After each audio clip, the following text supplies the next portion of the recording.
Assalamualaikum warahmatullahi wabarakatuh. Jumpa lagi di channel Ngopi Insight. Pada kesempatan kali ini, admin akan membagikan video penjelasan terkait dengan mekanisme aktivasi rekening bantuan PIP dan berkas-berkas atau dokumen yang harus disiapkan. Pada video ini akan dijelaskan secara runtut dan detail mengenai contoh dokumen persyaratan pembuatan rekening PIP. Untuk itu, simak videonya dari awal sampai selesai agar supaya Bapak, Ibu, dan siswa-siswi paham apabila masuk nominasi sebagai penerima bantuan program Indonesia Pintar dan agar segera menyiapkan berkas yang diperlukan.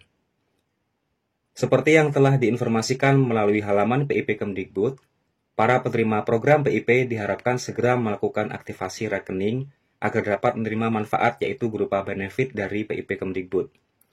Bagi siswa penerima PIP, wajib melakukan aktivasi rekening simpanan pelajar atau SIMPEL di bank yang telah ditunjuk sebagai penyalur dana bantuan PIP.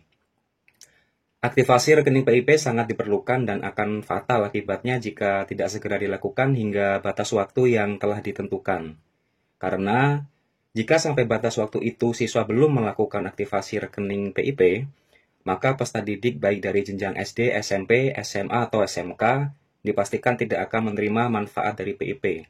Atau dengan kata lain, bantuan PIP akan hangus atau dibatalkan dan dikembalikan ke kas negara.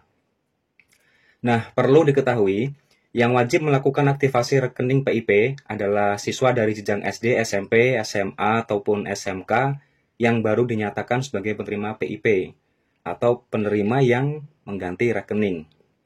Sedangkan siswa yang sudah pernah melakukan aktivasi rekening PIP sebelumnya tidak perlu mengulangi proses yang sama.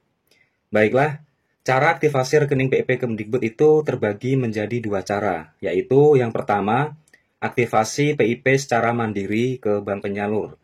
Bisa itu ke bank BRI atau bank BNI ya, bisa dilakukan mandiri. Kemudian yang kedua, yaitu aktivasi PIP secara kolektif. Maksud kolektif adalah bisa diperintahkan oleh salah satu petugas dari sekolah yang menangani PIP. Baiklah, untuk lebih jelasnya, mari kita bahas satu persatu mekanisme atau tata cara aktivasi rekening PIP, baik itu yang secara mandiri atau secara kolektif. Nah, ini yang pertama yaitu cara aktivasi rekening PIP mandiri ke bank penyalur. Siswa atau orang tua atau wali penerima bantuan PIP bisa melakukan aktivasi rekening langsung ke bank penyalur dan membawa dokumen persyaratan aktivasi sebagai berikut. Yang ke-1 yaitu surat keterangan aktivasi rekening yang dikeluarkan oleh kepala sekolah. Kemudian yang kedua adalah fotokopi identitas siswa penerima PIP. Di sini khusus untuk siswa jenjang SD, SMP, SDLB, SMPLB, paket A dan paket B bisa menggunakan identitas orang tua wali atau kartu keluarga. Kemudian yang ketiga yaitu mengisi formulir pembukaan atau aktivasi rekening yang disediakan oleh bank penyalur. Berdasarkan pada dokumen-dokumen yang harus disiapkan pada saat kita melakukan aktivasi rekening PIP secara mandiri atau secara langsung, di sini ada 3 ya. Jadi pertama adalah surat keterangan aktivasi, kemudian fotokopi identitas, dan formulir pembukaan. Baik, untuk lebih jelasnya satu persatu akan saya berikan contohnya seperti apa. Dari yang pertama yaitu surat keterangan aktivasi. Untuk surat keterangan aktivasi ini yang mengeluarkan adalah pihak satuan pendidikan atau pihak sekolah. Nah, seperti apa contohnya? Mari kita lihat.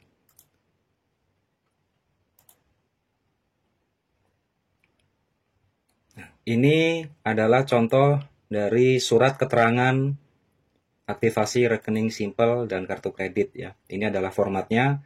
Yang atas adalah kop surat atau kop dari satuan pendidikan, kemudian judul, lalu nomor surat.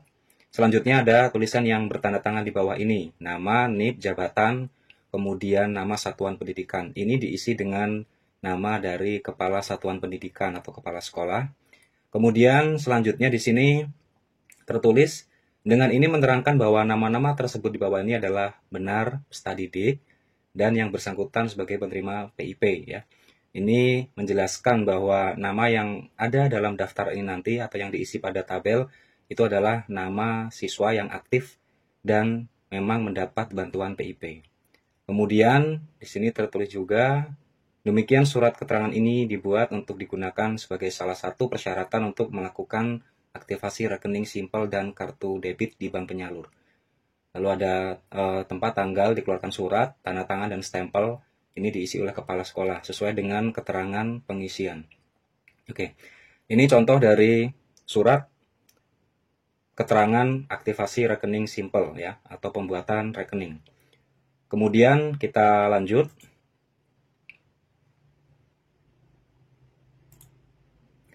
Untuk yang kedua, di sini tadi sudah dijelaskan bahwa untuk siswa jenjang SD, kemudian SMP, untuk fotokopi identitasnya bisa menggunakan punya orang tua ya. Karena di sini untuk jenjang SD SMP usianya belum cukup umur untuk membuat KTP. Bisa juga dilengkapi atau dilampirkan dengan kartu keluarga.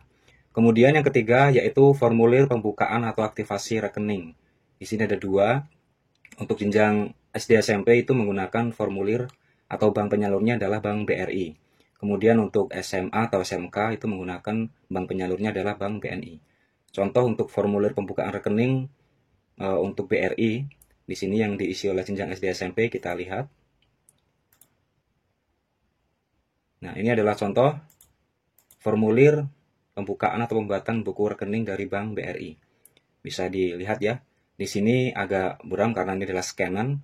Jadi diisi mulai dari nama, ya nama lengkap, kemudian data nasabah di sini jenis kelamin, kewarganegaraan, kemudian tempat lahir, nama ibu kandung, tanggal lahir, negara, kemudian nomor identitas diisi dengan NISN, selanjutnya pendidikan terakhir diisi, lalu alamat domisili. Nah, di sini diisi hanya apabila berbeda dengan alamat identitas. Diisi alamat sesuai dengan KK atau alamat KTP orang tua ya. Kemudian data untuk pekerjaan adalah pelajar. Terus selanjutnya ada nama dari data pekerjaan, lalu data keuangan di sini bisa diisi seperti pada contoh. Kemudian lembar berikutnya atau lembar kedua, produk yang dipilih di sini bisa dipilih yaitu simple ya, atau di sini karena nggak ada bisa ditulis secara manual di kolom sebelah kanan. Kemudian tujuan pembukaan rekening, mata uang, nomor rekening. Kemudian fasilitas yang diminta bisa diisi sesuai dengan kebutuhan. Selanjutnya sampai pada bagian akhir di sini ada yaitu mulai dari sebelah kiri kolom pemeriksa dan pengesah, lalu ada petugas. Kemudian tempat dibuatnya buku rekening ini atau diisinya formulir ini diisi, lalu tanggalnya, kemudian diisi nama orang tua dan nama siswa dan dibubuhi tanda tangan. Ini adalah contoh untuk pembukaan rekening pada Bank BRI. Kemudian selanjutnya yaitu untuk formulir pembukaan rekening di Bank BNI. Kita lihat seperti apa formulirnya. Nah, ini adalah contoh dari formulir pembukaan rekening dan persetujuan pelaksanaan transaksi tabungan siswa dari Bank BNI. Nomor rekening, kemudian untuk data nasabah diisi, data orang tua juga diisi sampai bawah. Kemudian data sekolah, selanjutnya yang paling bawah di sini. Nah, diisi oleh petugas sekolah yang menyetujui, tanda tangan dan nama jelas orang tua wali, lalu tanda tangan dan nama jelas nasabah. Contohnya adalah seperti ini untuk ini BNI yaitu untuk jenjang siswa SMA atau SMK. Baik, kita lanjutkan. Ini adalah contoh yang pertama yaitu cara melakukan aktivasi rekening secara langsung atau mandiri. Selanjutnya di sini ada juga dokumen yang harus disiapkan pada saat melakukan aktivasi rekening secara kuasa atau kolektif ya. Di sini ada 6 langkah. Langkah pertama yaitu surat keterangan aktivasi. Ini sama seperti yang tadi. Kemudian yang kedua adalah surat kuasa dan fotokopi identitas. Masih sama dengan yang pertama. Kemudian yang ketiga masih sama juga yaitu formulir pembukaan aktivasi. Nah, untuk yang keempat dan selanjutnya karena di sini dilaksanakan secara kuasa atau kolektif, maka di sini perlu yang namanya surat pernyataan tanggung jawab mutlak atau SPTJM bermaterai yang ditandatangani oleh kuasa peserta didik atau kepala sekolah. Kemudian yang kelima, fotokopi KTP kuasa peserta didik ya. Kepala sekolah nih ya, punya kepala sekolah maksudnya. Kemudian yang keenam, fotokopi surat pengangkatan jabatan kuasa peserta didik. Di sini yang dimaksud adalah SK jabatan dari yang diberikan kuasa. Mungkin bisa SK pengangkatan sebagai kepala sekolah. Baik, untuk khusus yang poin nomor 4 di sini SPTJM seperti apa? Mari kita lihat contoh dari SPTJM untuk aktivasi rekening PIP yang masuk dalam kategori aktivasi secara kolektif. Oke, ini contoh ya, kap sekolah, kemudian satuan pendidikan, lalu tertulis surat pertanggungjawaban mutlak SPTJM aktivasi rekening program Indonesia Pintar tahun. Di sini yang bertanda tangan di bawah ini ya. Nah, ini diisi kepala sekolah atau yang diberi kuasa. Dengan ini menyatakan satu, bertanggung jawab sepenuhnya untuk melakukan aktivasi rekening PIP secara kolektif.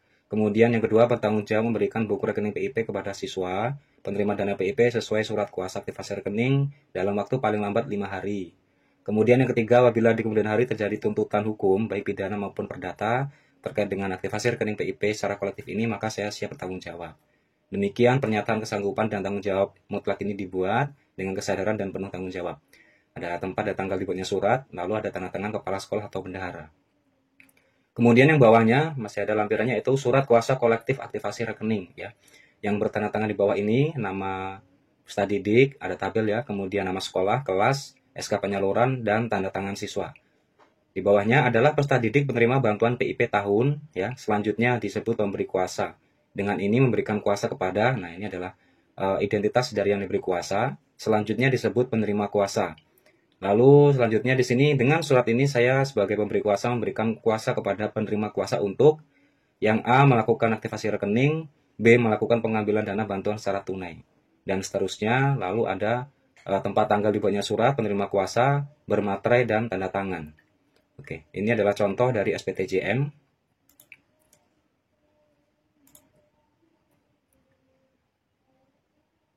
Jadi untuk yang bagian kedua atau aktivasi rekening secara kolektif ini yang melakukannya nanti dititipkan ya, atau bahasanya dikelola oleh salah satu orang yang memang memahami proses alur PIP. Biasanya di sekolah ada yang diberikan amanah untuk mengelola dana bantuan PIP, kurang lebih seperti itu. Dan di sini kita akan lihat kenapa ada dua cara, yaitu bisa dilakukan mandiri dan kolektif cara aktivasinya.